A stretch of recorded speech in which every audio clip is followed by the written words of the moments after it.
সে তার পেশা বদলাচ্ছে। সে পেশা বদলায় ঢাকায় এসে সবচেয়ে সহজ পেশা হকারি এবং অটোরিকশা নিয়ে নেমে গেছে। যদি পুরো বাংলাদেশের মানুষ হকারি এবং অটোরিকশা নিয়ে রাস্তায় নেমে যায় তাহলে এই বাংলাদেশের মানুষ খাবে কি? অটোরিকশার যে বিদ্যুৎ রাতের বেলা হকারেরা ব্যবহার করে যে বিদ্যুৎ, সেই বিদ্যুতের কি পয়সা সরকার পায়? সেই বিদ্যুতের পয়সা তো সরকার পায় না। সেই বিদ্যুৎটা যদি আপনি কোনো আমাদের কৃষককে দিতেন তাহলে কৃষক কিন্তু ভালো করতে পারো। দেখেন যে রাতে গ্রামে 8 ঘন্টা 10 ঘন্টা বিদ্যুৎ থাকে না, কৃষক কাজ করবে কিভাবে? আমাদের যে কৃষক যে ক্ষেতের ফসল কাটবে সেই লেবারটা পর্যন্ত নাই। যদি এভাবে চলতে থাকে তাহলে পরাশক্তির আন্ডারে কিন্তু আমরা বাংলাদেশ একদিন হারিয়ে যাব। তার কারণ কিছুদিন আগ পর্যন্ত আমরা স্বয়ংসম্পূর্ণ ছিলাম, এখন আমাদের ইকোনমিটা কিন্তু খাবারটা পুরোপুরি চলে যাচ্ছে এখন কিন্তু ইম্পোর্টের দিকে। আমাদের এক্সপোর্ট বিজনেস কিন্তু এখন আর নাই। আগে আমাদের খাবার মানুষ খাইতো, এখন মানুষের খাবার আমরা খাই।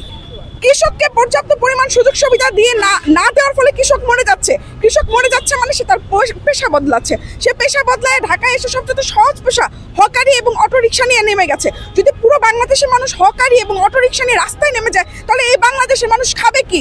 বর্তমান সময় তো আপনারা ডিজেলই সার্ভাইভ করে দিতে পারেন না, আমাদের ডিজেলের সংকট। আমাদের ডিজেল নাই, এই যে ডিজেল দিয়ে বিদ্যুৎ উৎপাদন হয় সে বিদ্যুৎটা পর্যন্ত আমরা পয়সা পাই না। অটোরিকশার যে বিদ্যুৎ রাতের বেলা হকারেরা ব্যবহার করে যে বিদ্যুৎ, সেই বিদ্যুতের কি পয়সা সরকার পায়? সেই বিদ্যুতের পয়সা তো সরকার পায় না। সেই বিদ্যুৎটা যদি আপনি কোনো আমাদের কৃষককে দিতেন তাহলে কৃষক কিন্তু ভালো করতে পারো। দেখেন যে রাতে গ্রামে 8 ঘন্টা 10 ঘন্টা বিদ্যুৎ থাকে না, কৃষক কাজ করবে কিভাবে? কৃষকের তো সুযোগ নাই। আমরা সব সিস্টেম দিয়ে একটা কৃষককে মেরে ফেলতেছি। কৃষক যদি মরে যায় এই বাংলার মানুষ খাবে কি? আমাদের টিসিবির লাইন দেখেছেন আপনারা? টিসিবির কয় টাকা চাল? এই চালের লাইন দেখেছেন? যখন 150 টাকা কেজি চাল 200 টাকা কেজি চাল হবে তখন বাংলাদেশের মানুষ খাবে কি? আমরা যদি চাল না উৎপাদন করি, আমাদের যদি ভাত না থাকে, টাকা দিয়ে আমরা করবো কি? আমাকে টাকা চাবাই খাবো? টাকা তো আমরা চাবাই খেতে পারবো না, আমাদের ভাত খাইতে হবে। এই দেশের মানুষ ভাতের উপর নির্ভরশীল। এই দেশের মানুষ একবেলা ভাত না খেলে থাকতে পারে না। সেই জায়গাতে আপনারা ভাতে মারে ফেলবেন আমাদেরকে।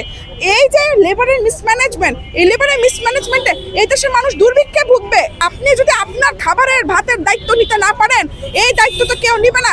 বাংলাতে কোনো সম্প্রদায় কখনোই এই বাংলাদেশে কবজা করতে পারে নাই। মুঘলরা এসব ফেল মারছে, অর্ধেক লালবাগ কেল্লা বানায় চলে গেছে, কারণ এই দেশের মানুষ পারে না। ঈসা খা বারু ভুইয়া ওদের কাছে এই দেশের মানুষ পারে না, কারণ বাংলাকে কোনোভাবেই দমানো যায় না, কারণ এদের নিজেদের সব কিছু আছে, আমাদের সব কিছু ছিল, এখন আমরা সব কিছু হারাতে বসেছি। আজকে যদি আমরা সব কিছু হারিয়ে ফেলি তাহলে আমাদের থাকবেটা কি?